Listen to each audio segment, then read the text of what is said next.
So, friends, let us talk about an important topic in matrices, adjoint of a square matrix. Adjoint का मतलब क्या होता है? आइए, let's talk about it. Adjoint of a matrix. तो बिल्कुल simple सी भाषा में बात करेंगे. Let A कोई एक मैट्रिक्स माना मैंने, ठीक है ना?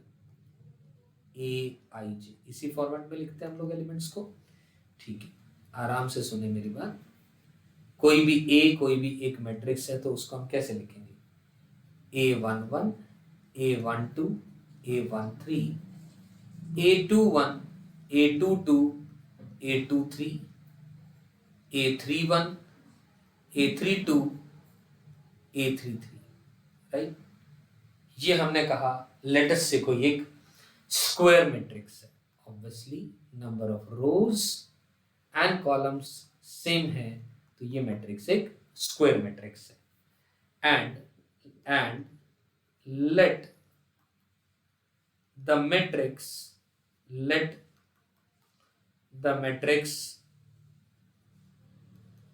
formed by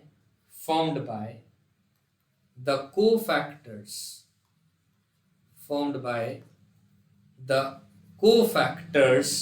of Aij. आराम से समझिएगा. एक ऐसा मैट्रिक्स जो किसने बनाया? कोफैक्टर्स ने. किसके कोफैक्टर ने? हर एक एलिमेंट के इस मैट्रिक्स ए के अंदर में. इस बात का मतलब ये है, ठीक, is given by the matrix formed by the cofactors. वो क्या होगा? तो वो मैं ऐसा कहना चाह रहा हूं. क्या होगा वो? लेट अस से A11 का जो मैट्रिक्स होगा, A11 जो एलिमेंट है उसका कोफैक्टर को हम C11, C12, C13, C21, C22, C23 and C31, C32, C33. मेरी बात समझने का प्रयास करें आराम से. हमने कहा A मैट्रिक्स का एडजॉइंट निकालना चाह रहे हैं तो हम एक मैट्रिक्स बना लें. कौन सा मैट्रिक्स? जो कौन बना रहा है? कोफैक्टर. किसके कोफैक्टर? हर एलिमेंट के. पहले इस एलिमेंट की बात करी, फिर इसकी 9 के 9 एलिमेंट्स का कोफैक्टर निकालते गए अपन लोग. और कोफैक्टर का जो ट्रांसपोज होता है, एडजॉइंट ऑफ ए क्या होता है? जो मैट्रिक्स ये जो आया इसका ट्रांसपोज. ये जो मैट्रिक्स आया इसका ट्रांसपोज. मेरी बात समझ में आ रही? यानी adjoint of A is going to be C11. ये तो आएगा. ये वाला जो रो है कॉलम बन जाएगा C12, C13 आ जाएगा, C12, C13 आ जाएगा. और फिर ये जो चीज है ध्यान से देखें, 21, 22, 23, C21, C22, C23, C31, C32, C33. मेरी बात समझने की कोशिश करें. ये जो मैट्रिक्स आया निकल के इसे एडजॉइंट ऑफ ए कहा जाता है. दोबारा दोहरा रहा हूं अपनी सारी बात को, आराम से समझें. इस ए मैट्रिक्स का हम लोगों को क्या निकालना है? एडजॉइंट निकालना है. तो हर एलिमेंट का कोफैक्टर निकालेंगे और एक मैट्रिक्स बनाएंगे और इस मैट्रिक्स का ट्रांसपोज निकालेंगे. इस मैट्रिक्स का क्या निकालेंगे? ट्रांसपोज निकालेंगे. इस मैट्रिक्स का transpose of the matrix of the cofactors of the element A is adjoint of A. यानी इस मैट्रिक्स का जो ट्रांसपोज बनेगा वो मैट्रिक्स एडजॉइंट ऑफ ए कहलाता है. आई एम श्योर यहां तक मेरी बात आप सबको समझ में आती है दोस्तों, राइट? तो this is the thing, this is the definition of how to find the adjoint of any matrix. तो सही है. अब इससे रिलेटेड कुछ छोटी छोटी बातें कर लेते हैं, एक एक करके. आराम से सुने. लेट अस से एक एक करके कुछ points. Let us talk about this point number 1. What does this point से? इफ मान लो कोई एक मैट्रिक्स ले लिया ए, ठीक, P Q R S. और हां, एक और बहुत जरूरी बात, अगर क्या होता है कोफैक्टर C11, C12, C13, ये भी जानना बहुत जरूरी है. ये अगर किसी बच्चे को नहीं पता तो ये भी मैं बता देता हूं। कोफैक्टर क्या होता है? कोफैक्टर आप सबके लिए बात कर दूं, Cij इज -1 की power i plus j into Mij। ये एक रूल होता है। Cij, I stands for the row,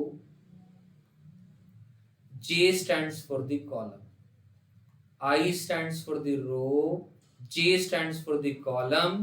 और हम ये आपसे कहना चाह रहे हैं, ध्यान से सुने, C base Ij is -1 to the power I plus j into Mij, जहां पर Cij को कोफैक्टर कहा जाता है, हर एलिमेंट का होता है, और Mij हर एलिमेंट का होता है, उसको माइनर कहते हैं। क्या कहते हैं? उसको माइनर कहते हैं। और Mij निकालना हो, लेट अस से M11 निकालना हो, तो M11 आप कैसे निकालेंगे? ये जो A11 एलिमेंट है, A11 एलिमेंट है, इस रो में और इस कॉलम में जो भी आ रहा है उसको छोड़ दें, उसके अलावा जो बचा ऑर्डर 2 का जो डिटरमिनेंट बचा वो बन जाएगा, यानी A22, ये बन जाएगा A22, और फिर बनेगा A23, A23, A32 और A33। ये माइनर कहलाएगा, यानी डिटरमिनेंट है तो this into this minus this into this, यानी A22 into A33 minus A23 into A32। ये जो मैट्रिक्स की वैल्यू, ये माइनर की वैल्यू कहलाएगी M11 की।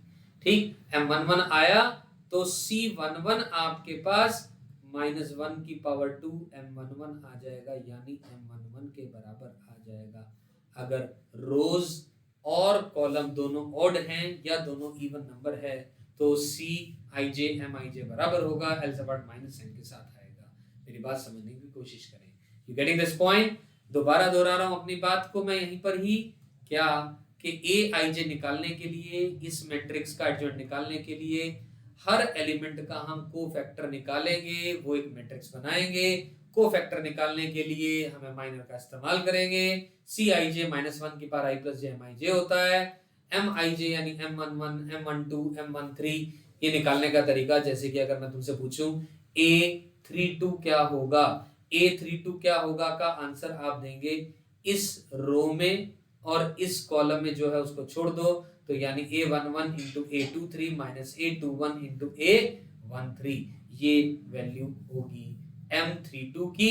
और C32 विल बी -1 की पावर 5 इंटू M32, यानी माइनस ऑफ M32। तो ये वैल्यूज आ जाएंगी, फिर उनको फैक्टर्स के थ्रू निकाल करके ये डिटरमिनेंट आ जाएगा, ये मैट्रिक्स आ जाएगा, और इस मैट्रिक्स का ट्रांसपोज लेंगे तो वो एडजॉइंट ए आएगा। यानी एडजॉइंट निकालना थोड़ा सा टाइम कंज्यूमिंग है। क्लियर है? तो दोस्तों आई एम श्योर यहां तक बात समझ में आई। ग्रेट। तो ए अगर मैट्रिक्स ये है PQRS ऑर्डर 2 का ले लिया हम लोगों ने, ठीक, then adjoint of A will be equal to, ये आप याद रख सकते हैं, एडजॉइंट ऑफ ए क्या, S और P को इंटरचेंज कर लें, S और P को इंटरचेंज कर लें, और जो नॉन डायगोनल एलिमेंट है यहाँ माइनस साइन में मल्टीप्लाई कर दे और यहाँ भी माइनस साइन से। ये तभी होल्ड ट्रू करेगा जब ऑर्डर 2 का हो। ये एक ट्रिक है, ये एक शॉर्टकट है जो आप याद रख सकते हैं। वरना एडजॉइंट ऑफ ए, मैं पहले शॉर्ट ट्रिक दोबारा दोहरा दूं अपने आप सबको समझाने के लिए। ए दिया हुआ है तो एडजॉइंट ऑफ ए निकालने के लिए आप क्या करेंगे, जो प्रिंसिपल डायगोनल एलिमेंट्स हैं उनको इंटरचेंज कर दो। कर दिया आप लोगों ने? ठीक, ये केवल और केवल ही ऑर्डर 2 मैट्रिक्स के अंदर में बात होल्ड ट्रू करती है, और जो नॉन प्रिंसिपल एलिमेंट्स हैं उनके आगे, दोनों के आगे साइन चेंज कर दें, तो जो मैट्रिक्स आएगा निकल करके वो एडजॉइंट ऑफ ए आएगा। अगर आप याद रखना चाहते हैं ग्रेट, नहीं याद रखना चाहते हैं तो adjoint of A is cofactor के मैट्रिक्स का ट्रांसपोज के कोफैक्टर निकालें, माइनर निकालें, फिर आंसर निकालें तो 100% आंसर सही आएगा, नो डाउट। लेकिन ये एक ट्रिक है जिससे कि आपका आसानी से आंसर निकाल सकते हैं। लेकिन याद रहे, it holds true only and only for order 2 matrix, right. Example के तौर पे मान लो मैंने आपको सामने ए एक एडजॉइंट रखा जिसकी वैल्यू लेटर से 2, 3, 1, 4 है, तो एडजॉइंट ऑफ ए की वैल्यू क्या आ जाएगी, एडजॉइंट ऑफ ए की वैल्यू आ जाएगी, इस 2 और 4 को इंटरचेंज करेंगे यानी 4 आएगा, और ये 2 आएगा, और ये -1 आएगा, और ये माइनस का 3 आएगा, यानी ये आपका आंसर आ गया। ये गेटिंग माय पॉइंट? क्लियर है? समझ में आती है बात यहां तक? तो ये बहुत इंपॉर्टेंट पॉइंट है। उम्मीद है इससे काफी हेल्प मिलेगी आपको, टाइम बहुत सारा बचेगा adjoint of A of a square matrix of order 2 निकालने में। क्लियर है? एक और बात मैं आप लोगों के लिए लिख दूं दोस्तों, ये भी ध्यान रख सकते हैं क्या, adjoint of a scalar matrix, adjoint of a scalar matrix is scalar. Scalar matrix का एडजॉइंट स्केलर होगा। डायगोनल का, diagonal and adjoint of a triangular matrix is a triangular matrix. ठीक है ना, एडजॉइंट स्केलर मैट्रिक्स का एक scalar होगा, ये ध्यान रख सकते हैं आप लोग। आई एम श्योर यहां तक बातें सबको समझ में आ रही हैं कि एडजॉइंट रिलेट निकालना कैसे है, कुछ ट्रिक कैसे निकालेंगे, और adjoint of a scalar matrix is also a scalar matrix. I am sure यहां तक समझ में सारी बात अच्छे से आती है। और स्केलर मैट्रिक्स का मतलब क्या होता है जानते हैं? स्केलर मैट्रिक्स क्या होता है? When I talk about the word scalar matrix, what does it mean? Scalar matrix होता है कि अगर ऐसा कुछ A0 0 0 A0 0 0 A ऐसे मैट्रिक्स को स्केलर मैट्रिक्स कहा जाता है, यानी प्रिंसिपल डायगोनल एलिमेंट सारे के सारे बराबर हो गए, नॉन जीरो हैं, एल सपाट सारे के सारे जीरो एलिमेंट्स। ठीक, क्लियर है? उसको स्केलर मैट्रिक्स कहा जाता है। तो ये सब कुछ बातें हैं रिलेटेड टू द एडजॉइंट। अब एडजॉइंट की प्रॉपर्टीज से रिलेटेड हम अगली एक और वीडियो में बात करेंगे, तो प्रॉपर्टीज ऑफ एडजॉइंट। क्लियर है भैया यहां तक?